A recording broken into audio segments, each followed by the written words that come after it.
Assalamualaikum warahmatullahi wabarakatuh. Halo semuanya, pada video kali ini saya akan membahas materi tentang analisis jurnal pembelajaran IPS di MI atau SD Kurikulum Merdeka.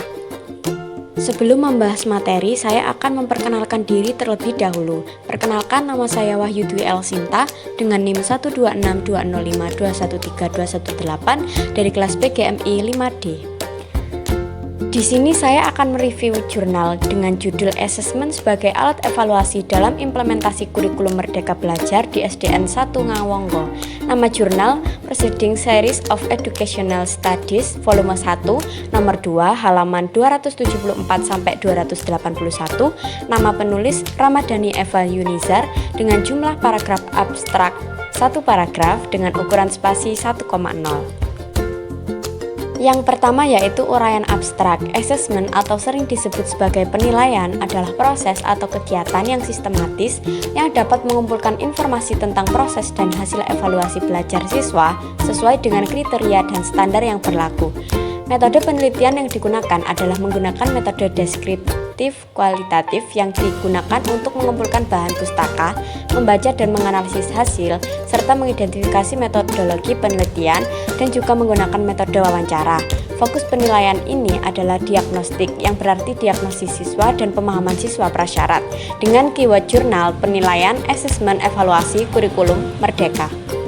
Selanjutnya yaitu pendahuluan jurnal. Dalam pendahuluan jurnal, penulis menjelaskan tentang pertumbuhan pendidikan di Indonesia, pentingnya kurikulum dalam pendidikan, serta pembahasan tentang Merdeka Belajar. Diambil sebagai bahan pelajaran dari Kementerian Pendidikan dan Kebudayaan di bawah naungan Nadiem Makarim. Dalam pelaksanaan kurikulum, perlu adanya asesmen sebagai alat yang digunakan untuk mengevaluasi pengembangan kurikulum. Secara umum, asesmen atau disebut juga evaluasi adalah suatu proses sistematis yang digunakan untuk menentukan tingkat keberhasilan dan efektivitas suatu program tertentu. Penilaian pembelajaran sekolah mengukur seperangkat karakteristik atau perilaku individu seperti pengetahuan, sikap, dan keterampilan untuk membuat keputusan tentang status karakteristik tersebut.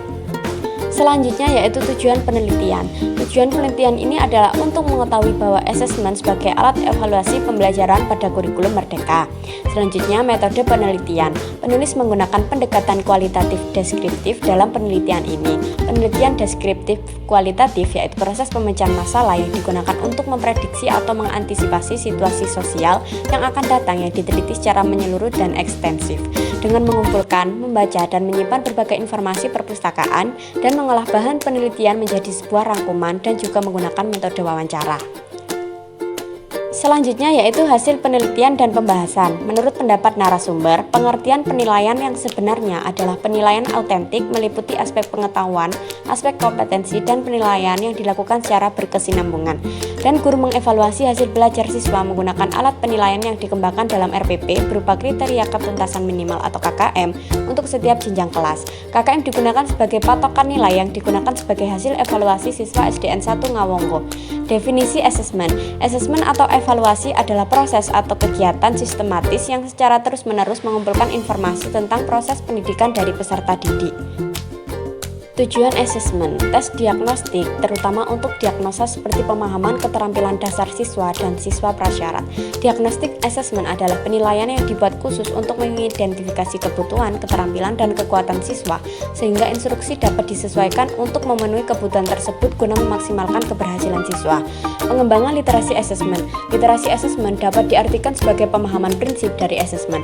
Dalam hal ini, penulis memprediksi kesimpulan berdasarkan data yang diverifikasi tentang pembuatan RPP atau metode pengajaran, pengamatan skala khusus siswa, dan pengamatan belakang siswa. Implementasi kurikulum Merdeka Belajar. Langkah pertama yang perlu dilakukan oleh pihak sekolah penggerak sebelum menerapkan kurikulum Merdeka di sekolah yang meliputi langkah-langkah sebagai berikut. Yang pertama yaitu pemberian instruksi, yang kedua bimbingan dari guru yang paling berpengalaman, yang ketiga diskusi selama sekolah penggerak, yang keempat diberikan contoh-contoh oleh guru yang sudah berpengalaman, yang kelima mengaplikasikan sesuai dengan kebutuhan sekolah, dan yang keenam fase perbaikan. Tantangan dalam implementasi kurikulum Merdeka. Hambatan yang dialami oleh guru dan siswa dalam implementasi kurikulum Merdeka adalah ketidakefektifan proses pembelajaran karena dilakukan secara online pada awal diadakannya kurikulum Merdeka. Sumber belajar yang terlalu sedikit, kurangnya pemahaman guru terhadap perubahan kurikulum baru, kendala terhadap pelaksanaan tes otentik siswa pada saat pelaksanaan ujian, terutama pada salah satu mata pelajaran. Kesimpulannya yaitu asesmen atau evaluasi adalah proses atau kegiatan sistematis yang secara terus-menerus mengumpulkan informasi tentang proses pendidikan dari peserta didik. Prinsip penilaian atau asesmen dapat membantu untuk mengembangkan penilaian diri siswa dan meningkatkan kualitas pembelajaran serta hasil belajar siswa. Asesmen pada pelaksanaan kurikulum Merdeka menekankan pada integrasi dan fokus pada sesuatu yang benar-benar unik dan berbeda. Tujuan dari asesmen adalah untuk mendiagnosis pemahaman keterampilan dasar siswa dan siswa prasyarat yang terdiri dari penilaian kognitif dan non-kognitif. Merdeka dalam belajar dapat diartikan sebagai kebebasan dari keterpaksaan, kerja keras, dan penyesuaian terhadap perubahan yang terjadi dalam proses pembelajaran, yang bertujuan untuk memberikan situasi belajar yang menyenangkan bagi siswa maupun guru. Kelebihan dari jurnal ini yang pertama yaitu penulisan awal sampai akhir lumayan lengkap dan rapi. Yang kedua, penulisan abstrak sudah menggunakan dua bahasa yaitu bahasa Inggris dan bahasa Indonesia. Yang ketiga, penulis menggunakan bahasa yang mudah dipahami oleh pembaca. Yang keempat, memuat informasi materi tentang asesmen yang sangat lengkap. Yang kelima, bisa dijadikan sebagai bahan rujukan penelitian. Dan kekurangan dari jurnal ini yaitu yang pertama, identitas jurnal tidak memuat tujuan dan tahun terbit. Yang kedua, terdapat beberapa kesalahan ejaan pada kata dalam jurnal. Yang ketiga, tidak terdapat batasan pembahasan dalam jurnal. Yang keempat, tidak melampirkan data yang memperkuat penelitian. Yang kelima, tidak ada catatan kaki dalam penulisan jurnal. Solusi untuk jurnal ini yaitu yang pertama, sebaiknya menuliskan identitas jurnal secara lengkap, memuat tujuan dan tahun terbit.